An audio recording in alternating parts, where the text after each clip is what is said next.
Chris, thank you for being here. Welcome to all of our viewers out there to another Conscious Builder Live.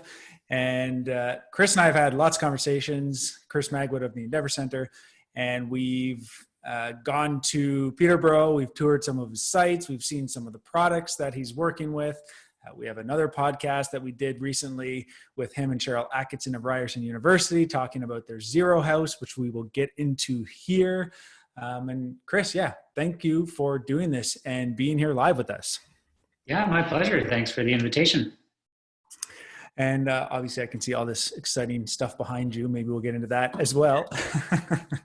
But I'm curious, actually.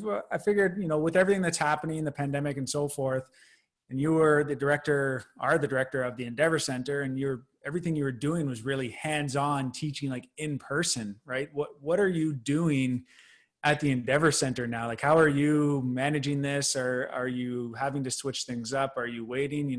What's kind of the game plan for you at this point? Yeah, it's had a big impact on Endeavour because, like you said, most of our courses are hands-on. People, come here and do, workshops where we actually build things with people. And so, since March, all of that's been canceled. Our full-time program had to be canceled. So,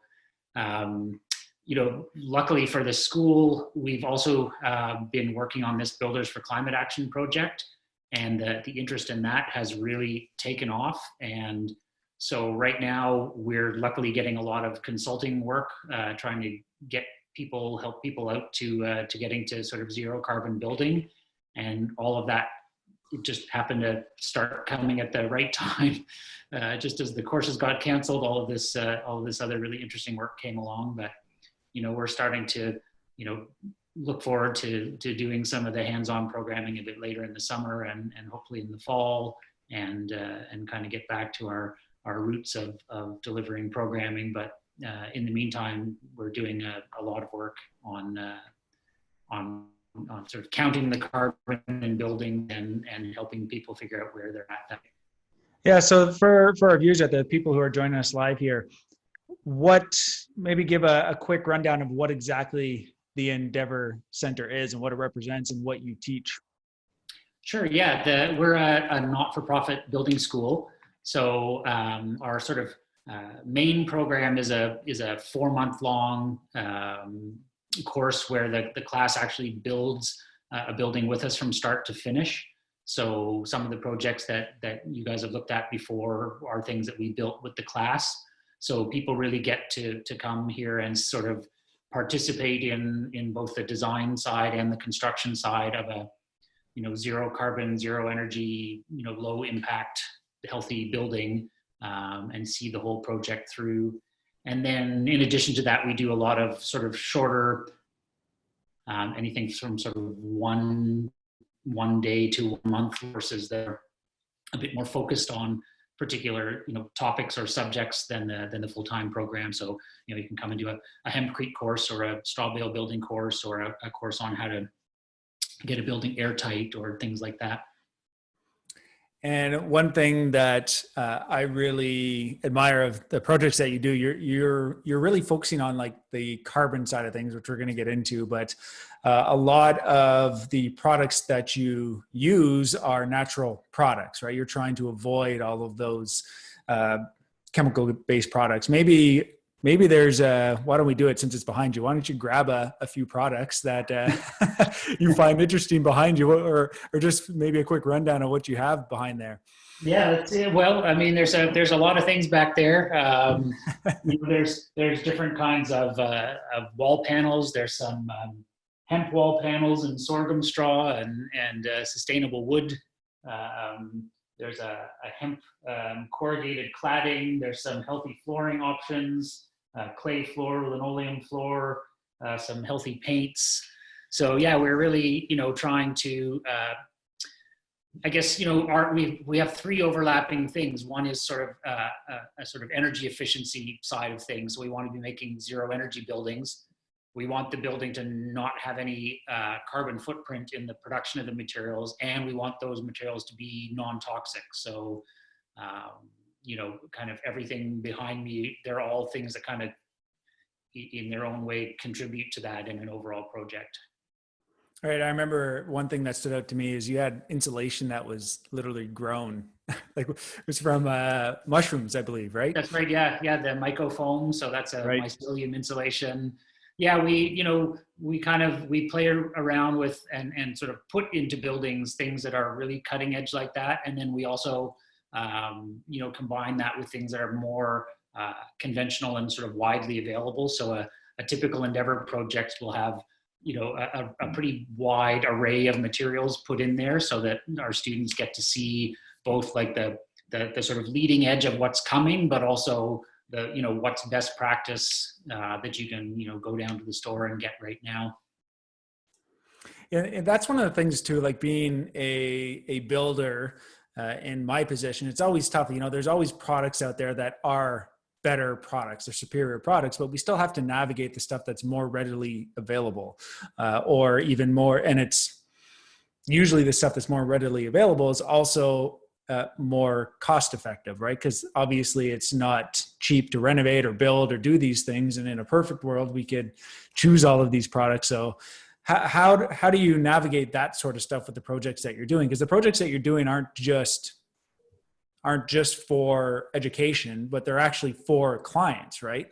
Yeah. And so we always have to be towing that line where some of the things that we will put into a building are more expensive, and often not because the material itself is more expensive, but because the supply chain just isn't there. So quite often the prices of things we're using are really competitive, but we're paying to have something shipped directly to us from a manufacturer somewhere, and we're not just able to go down to the local building supply yard and get that material. So for us, it's sometimes the things that we're putting into a building cost less, and that basically allows us to take the budget we saved on the lower cost material and invest it in something that we really like and that meets the goals of the project, but that does cost a little bit more.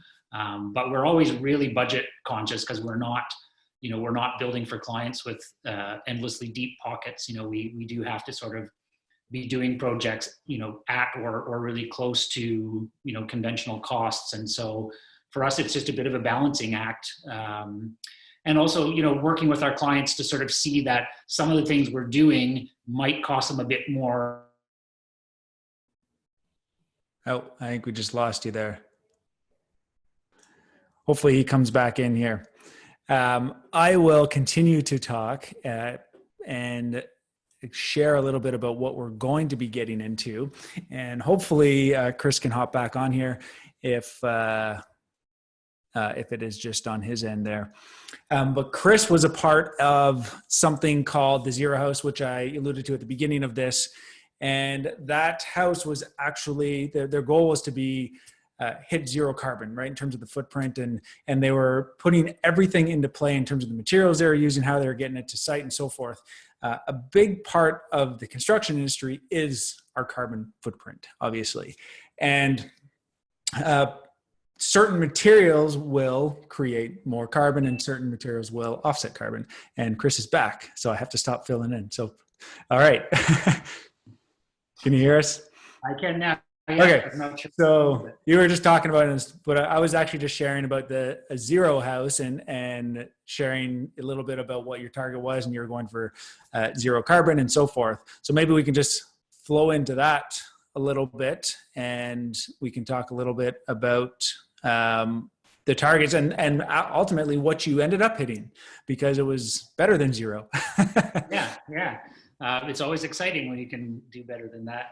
Yeah. So maybe share a little bit of background about how the Zero House came into play and what your goals were. Yeah, the Zero House. So like I was saying, every year we do build a full-size building with our class. And so in 2017, the project came via Ryerson University, who had been with their architecture department, a group of faculty and students had been designing a sort of infill project for Toronto, so a multi-unit sort of stacked row house design.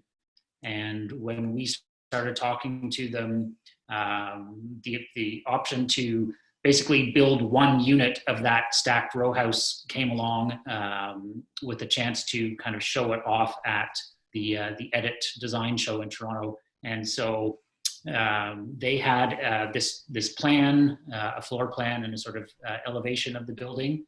And then we kind of took that plan and attached both materials to it and figured out how to make it in a really modular way so that we could build it up here in Peterborough and then dismantle it and take it down to the Edit show in Toronto, and then once again sort of take it down and put it up again for a client in the end. And so, you know, we use the term zero house because we kind of set as our key goals the notion of having a zero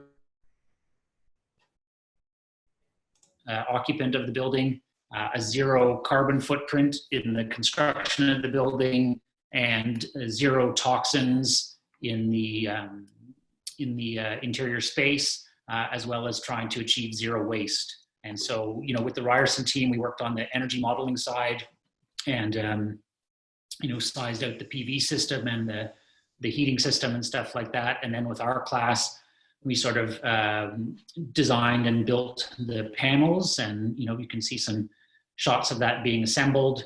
So it was, like I was saying earlier, we often do a mix of, you know, the best available conventional materials and more unusual ones. So some of the panels on this building are, you know, pretty simple double stud frame with cellulose insulation, and the green you're seeing in this photo is a wood fiberboard product as an exterior insulation.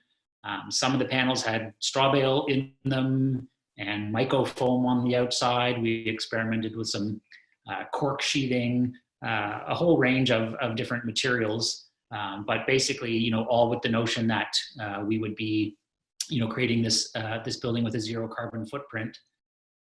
And so as we did the math on the carbon side of things, when you make a building material out of a plant-based substance, there's a whole bunch of carbon in that plant that used to be in the atmosphere quite recently, and got taken out of the atmosphere. And by us sort of, you know, taking that material and sticking it in a building, you sort of achieve a negative carbon footprint. You've actually removed some CO2 from the atmosphere. So in the end, the building stored about 25 tons of CO2, as well as hitting the zero energy and zero waste and no toxins goals. Yeah, so that's... And yeah, it was a great project. Yeah, so that's exciting. So the last picture I showed there, the 3 garbage bags, she was holding up 2, yeah, which is not very common in construction, right? So what is a normal? So you're actually offsetting, like you were better than zero, but what would a typical home nowadays be in terms of their carbon footprint when they go through the construction process? A bunch of the sort of conventional buildings I've modeled tend to have a carbon footprint of somewhere between like 200 and 300 kilograms per square meter of floor area. That's been a pretty standard result when I look at a conventional building. And so that building was about minus, I think, 120. So it's a pretty big split. So what does that mean though? Like to have that much, to have 200 or 300 kilograms per square foot, you said, or per square meter? Per square meter, yeah. Per square meter. So what does that mean? Like how would you be able to offset that? Like a house, obviously, if we continue to build houses like that, we're going to continue to harm the environment. Mm-hmm. Correct? Yeah. So when I did a project for a group in the US, and if sort of, you know, you take the amount of low-rise building that's happening in the US right now, it's responsible for the equivalent of about 15 coal plants worth of emissions every year. And if it was all done the way we did Zero House, you'd eliminate the emissions from those 15 plants and absorb the emissions from about another 10. So it would be like taking 25 coal plants offline every year in the US. So, on a per house basis, 25 tons is it's great, but it's not, that alone isn't, doesn't save the world or anything. But if you spread that out over the whole industry, it would make a really big difference. So for your typical home, how many trees, for example, could you put it into a term where it's easy to understand? Like how many trees would we have to plant to offset 200 to 300? I don't know. I haven't figured it out in that It's way. one of those things, like, I don't know if we don't have a reference, like how do we know when we're getting better, sort of thing? Or, obviously we know, right, with everything that's happening right now, Mother Nature is saying, thank you, because we're all staying home and we're not traveling as much. Like I've been into the city 3 times in the last 9 weeks. And obviously there's no need to drive. I can do everything like this, right? And a lot of people are doing the same.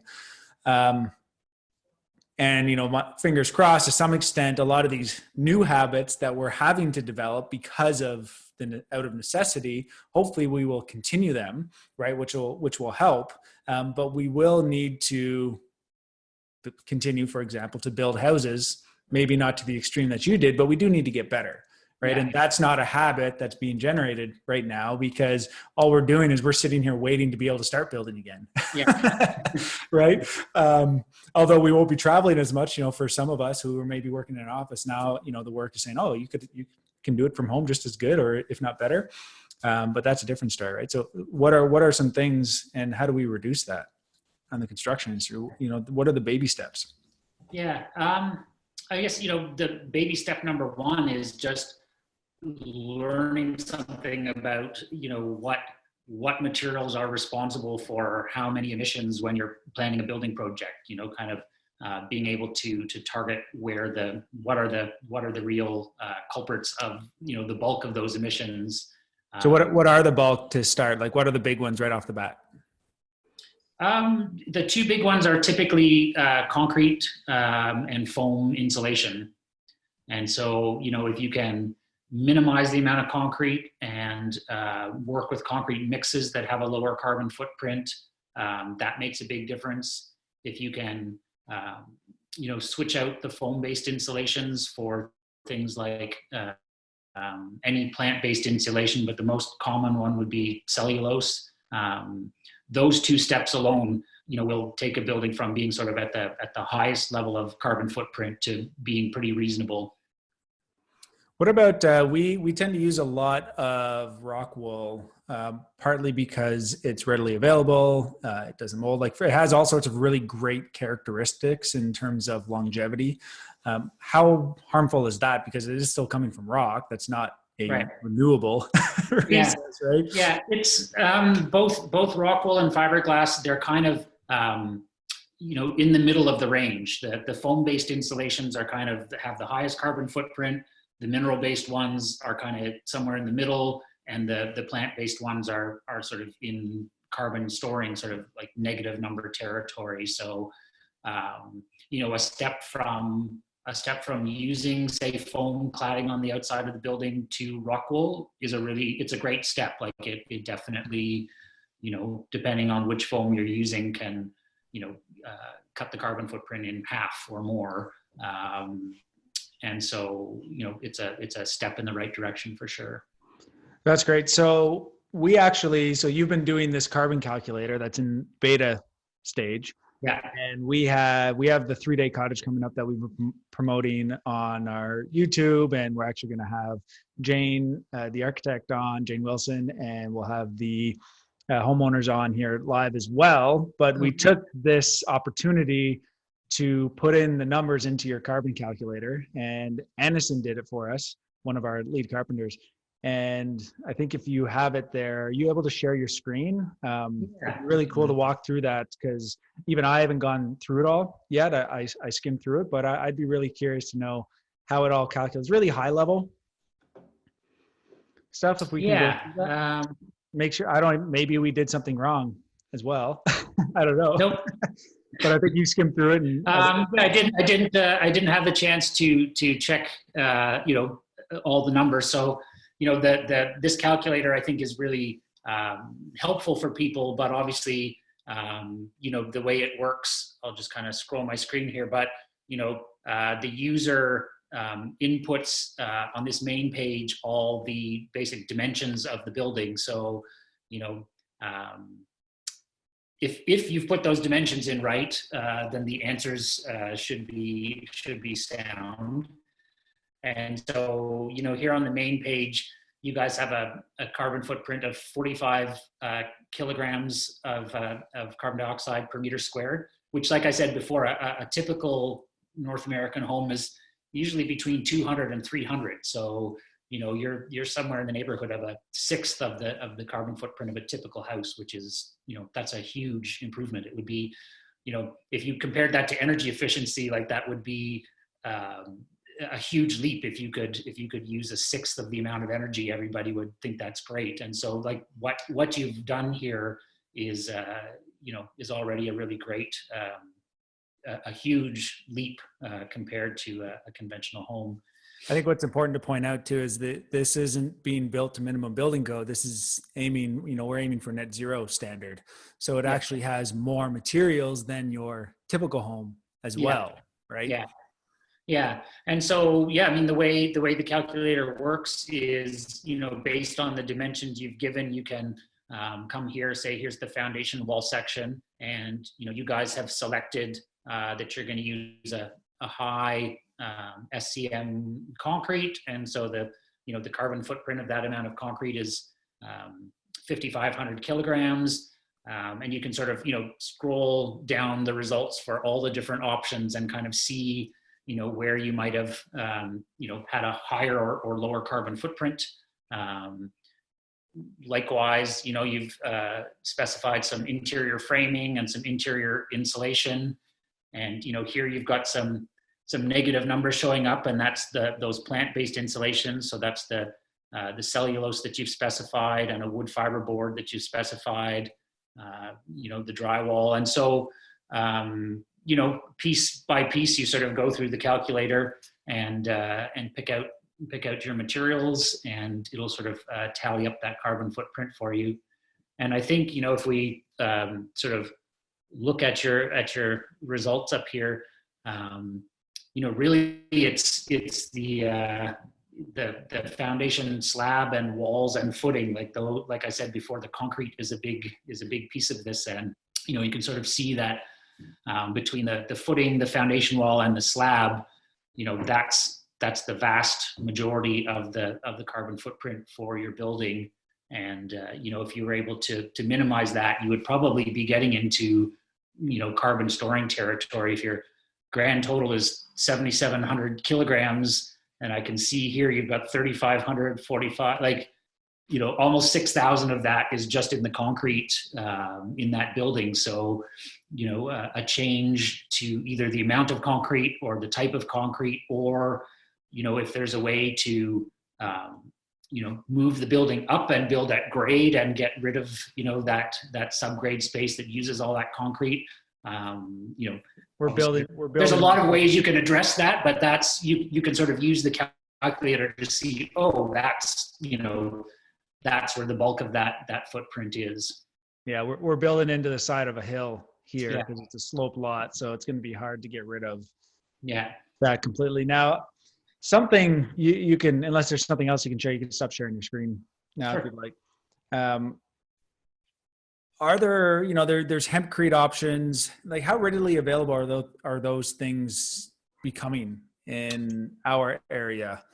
Being, well, we're not in the same city. We're fairly close. We're both in Ontario. Yeah.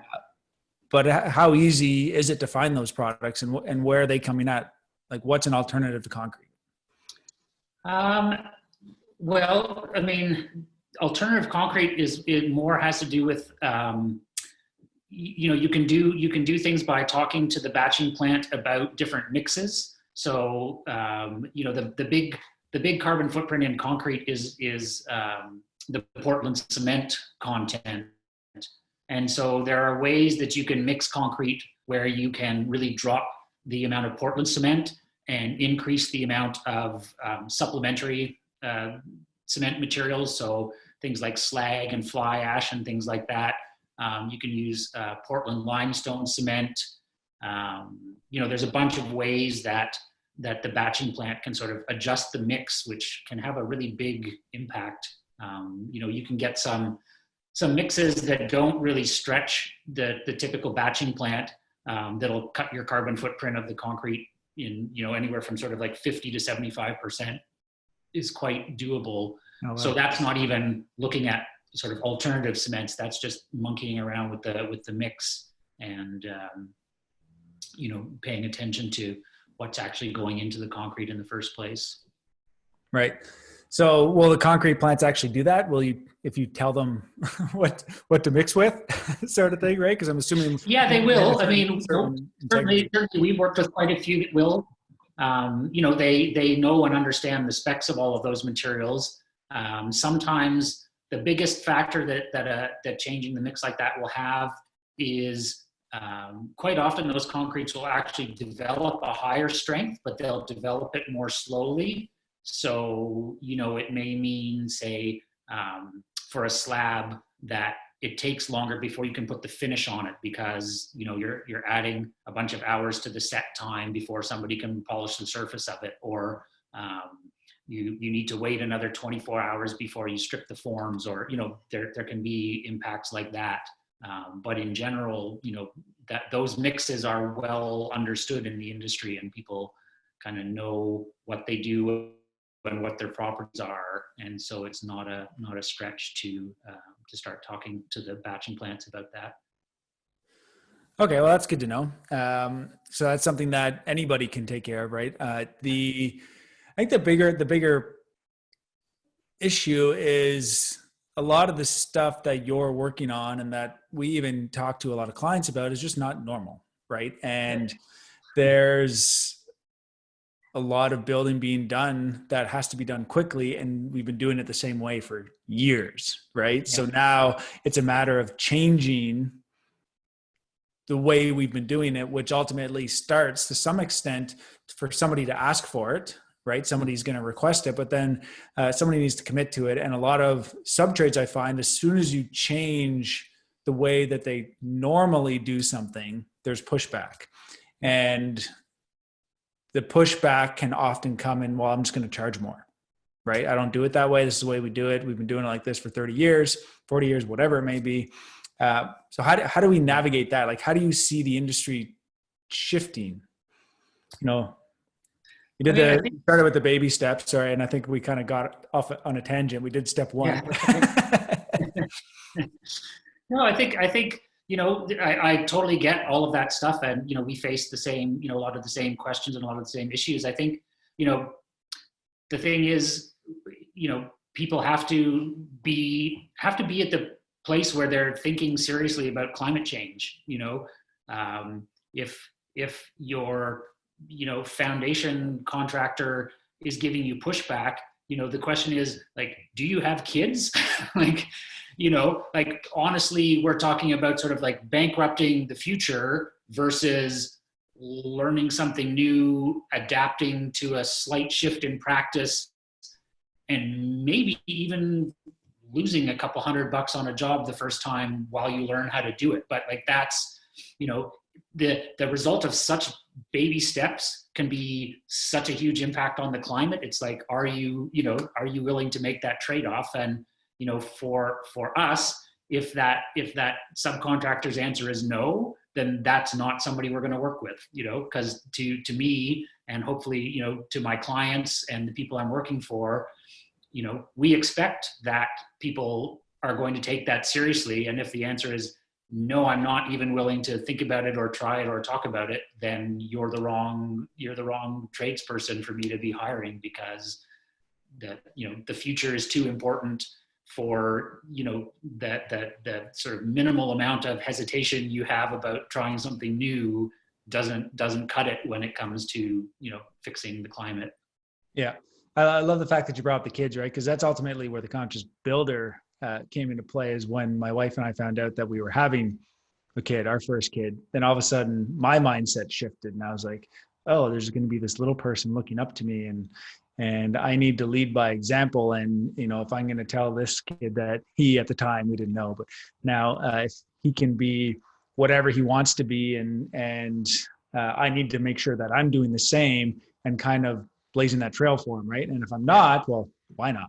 Yeah, exactly. And I feel like, as builders, we're actually really lucky because the kinds of things that we can change to make a huge impact are really pretty easy. For a lot of people in a lot of other industries, changing your industry to be climate positive is really, really hard. I mean, it might mean you lose your job. It might mean, everything gets thrown out the window. And for builders, it's like, think about your materials and pick them smart. Like, it's not build less, it's not build, it's the changes are actually pretty small if you look at them in the grand scale.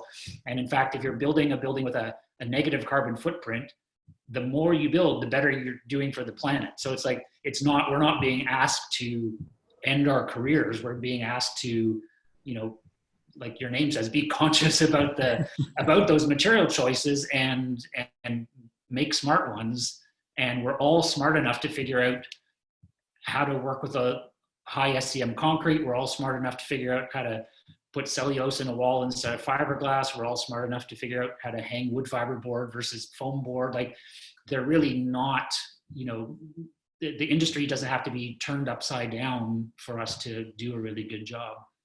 Yeah, it's a really good point. And I not to pick on the builders or anything, I think it also comes down to the home buyers, right? If they're not asking for it, the builders aren't going to build it either, right? So I think it's, as a consumer, we vote with our wallets, right? When you go into the grocery store, whatever you buy, the grocery store is going to bring more of that in. Right? If you're not buying the healthy organic food, well, then they're not going to bring in the healthy organic food. They're going to bring in all the junk that's being purchased. So every time you open your wallet and decide to spend money on something, that's a vote. Yeah. And that's always stuck with me. And I'm very conscious about what I actually put my money towards. Right. So I think, the builders are one thing, but I think we can all take responsibility. We all have a say in things. You just have to be willing to step up and actually do it, right? And be conscious, like you said, and to take that action step. We do have that's where we're hoping that this calculator has some impact, in the same way that something like an EnerGuide rating has had an impact on the consumer side, because it's actually a way to make that vote with your wallet. You can buy an EnerGuide 50 or you can buy an EnerGuide 100, and there's a, you know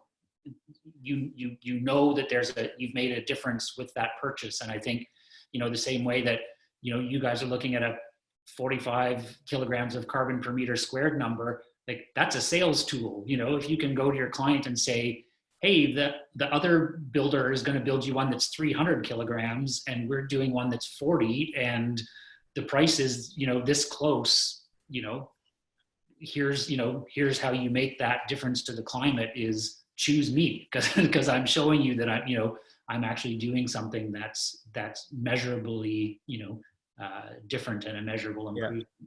And I think it comes down to too, it's like, what do you feel good about, right? When you start to see stuff like that and you're like, oh, and then understand, that's why I was asking questions around, what's good, what's bad, obviously we're aiming for zero, but how close, where can we start feeling good about our reductions? Yeah. So we do have a question. We have a question that came in online. Any reduction is good, and really big ones are even better. So yeah. Yeah, I think this is really great, and I'll come back to that in a sec. We have a question that came on. It says, any ideas on cost-effective way to replace PVC foam board as well as backing? I'm assuming this is actually for Wallamy living walls. So I'm guessing there could be something with regards to a backing that they need to use for their living wall system potentially. Mm-hmm.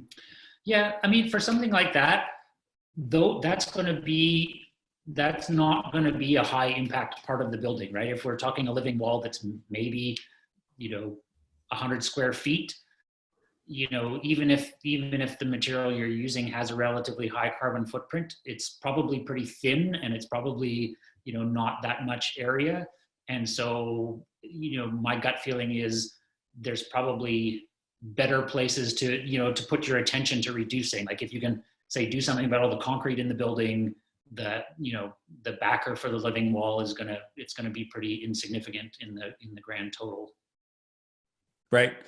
So that's a good point. So focus on, the low hanging fruit first, and then you can work through all those other things. Cause there's the extreme and going to like the living building challenge, right? Where you're like removing all of that, but maybe the goal isn't, I guess if you can, great. But if you can reduce it so much that those minor things really don't have much of an impact, well, then that's a good first step as well.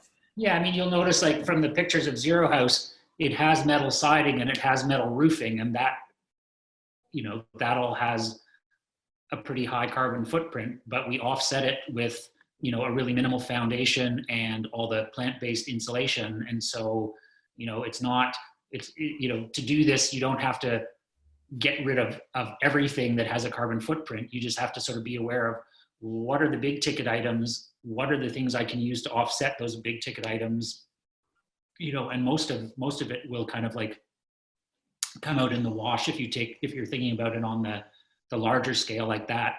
The smaller stuff, like, you can make a big difference by how you choose your paint, but your paint is not a major contributor to the overall carbon footprint of the house, like the concrete in the basement would be, for instance. Yeah, so that would maybe come down to indoor air quality, right? So choosing things that don't off gas as much. So if you're doing the living wall, maybe you want to get rid of that for that reason, not necessarily for the carbon footprint. Yeah. So that makes sense. So this carbon calculator, is this something that you have? Like, I know you sent it to us, it's in beta version. What's your plan for it? We will have it on the Builders for Climate Action website by midsummer. So that way people who join Builders for Climate Action will have access to that calculator, as well as like a whole bunch of other tools and resources.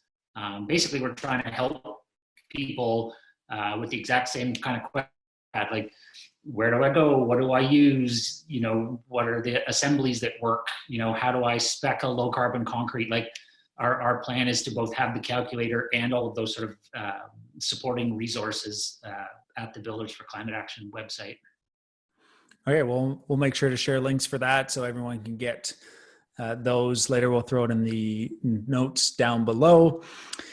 What are you excited about in the future? Obviously, we've all had kind of our plans either shift or be delayed or just thrown right out the window these days. But is there anything you're really excited for maybe for the rest of the year, in the near future?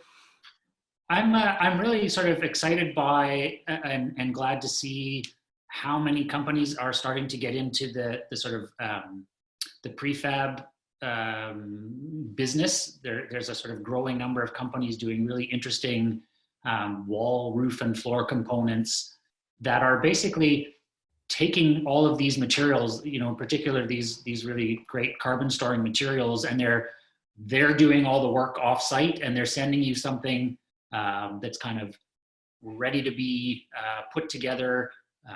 They're generally, also taking care of the air tightness part of the build. And, we've got a couple companies here in Ontario doing that. I just did a scan recently. There's about a dozen that are doing it in the US. And I just heard from a company in Quebec today that's starting up. So I think, to me, that's really exciting that, it's sort of that combination of the carbon storing materials, the energy efficiency, the air tightness, and then the simplicity of, building that on site when it comes as prefab components. When we did Zero House, it was so cool to be able to have a building, completely enclosed in the space of 24 hours. Like, right. It was a builder who's, been on sites and hung tarps and dealt with weather and all that kind of stuff. And how long all of that can take to, come on site, prep a foundation, and then like your whole building is enclosed, within a day or two. It totally changes, how you cost things out, how long a project takes, how long an owner has to wait, how long a site is disturbed, all that kind of stuff. So to me, all of that's really exciting. We've looked into prefab a couple of times. I really think it's the way of the future as well. But we've yet to come across a job, and it might just be where the prefab industry is at this point, but we've yet to come across a job where it made sense financially. At least like in the custom world. I don't know about doing, 10, 20, 100 houses the same sort of thing. I think that's where the scales of economy makes sense, right? And there's a company out west, Landmark, I believe, that's doing it. They've been doing it for years, doing it really well, doing really cool stuff there. But I'm a fan of prefabrication for a few reasons. How do you see that being implemented into maybe the one-off, the customer, or do we even worry about it at that point? Can we just get it to the bigger builders, to the guys that are doing multiple houses, and not worry about the custom portions? Yeah, I don't know. I mean, obviously, if you're looking at the grand scale of impacts, a tract builder doing hundreds of homes is having hundreds of times the impact of, a small builder doing one or two. But I would think that the same thing that's happened with the supply chain for residential construction, for all the materials that are out there, will happen with prefab too. Is that it needs to hit a certain scale before it's the clearly the most cost-effective option. If you think about back when drywall was introduced, it was way more expensive than hiring plasterers to come in and do your building. But as the drywall companies got better at producing that, and the labor costs of doing the other thing, kept going up, there was this tipping point, and suddenly, that prefab product was the better option. And I think, that'll happen with prefab, the whole prefab building components side of things as well, hopefully. Yeah. We are also a part of an NRCan project where we did the prefabricated exterior energy retrofits. So we did a test. We built these walls, and we basically built them on site, but like in a factory type setting, and then we dropped them into place. And we used this job site trailer as a test home, right? Yeah. And we did 2 different walls, so we could test the different assemblies. How long it took, and how it was a pretty small project, but it was based off the Energy Sprung. Yeah. Out in Holland, I believe, doing that, yeah. Right? And the idea behind that is you prefabricate these panels, and you can show up. And they were doing it for, well, actually, they're working on some stuff here in Ottawa. I don't know what they're sharing yet, so I won't share too much, but they're going to show up, and these townhouses that they have hundreds of the same style of townhouses, they'll have these panels where they drop into place. They show up, and they basically put a whole new jacket around, envelope around this house. Really just pop out the windows. So all you would have to do to disrupt, the only disruption to the people living inside the house would be the day that you kind of finish the trim work. And then obviously there's disruption outside the house for a week or so, depending on the size of the project. But there's definitely, we were a part of the beginning stages of that project, and there's a lot of disruptive stuff that happens on the outside, but the concept makes a lot of sense if you can get across a few of these hurdles. One of the hurdles being natural gas lines. If you get rid of those, then we're fine. Yeah. And I mean, ideally, that's part of that project is, ditch the natural gas and move to electric while you're doing all that energy work. Makes a lot of sense from a carbon point of view. But yeah, I think those things are exciting. And I think, the development of that will sort of like mirror the development of prefab for new construction too. A lot of what happens with, especially the custom prefab now is, your designer goes through this whole process of designing a building, and then all of that info has to get transferred to the prefab company and, kind of redone and re-verified, and, some sort of direct software link where it's like, when you design it in this program, it's already, can be exported to the prefab company, and they've already got all their specs. I think there's a lot that will start to happen that kind of narrows the gap between where prefab's at now and suddenly, being really cost effective. Yeah. Yeah. I'm really excited for the stuff. I was actually just telling that to my 6-year-old son yesterday. I'm like, we're going to see a lot of really cool stuff in the next 10 years, let alone 40 or 50 years. So Chris, thanks so much for being on the Conscious Builder Live. Is there any other messages that you'd like to share or ask, requests of our viewers and listeners out there? I mean, request-wise, I would say, please do check out Builders for Climate Action. That site is growing and expanding. I'm really hoping that the calculator we've set it up to be a super easy tool for people to use, a really good way to kind of put your foot in the door and kind of see what the numbers look like and what all of this means, and how your practice can sort of shift pretty easily to make a really big difference. And I really appreciate what you guys are doing, and the chance to be able to talk to the folks who follow you it's really appreciated. Yeah, you're welcome, Chris. Your wealth of knowledge, I share your name all the time.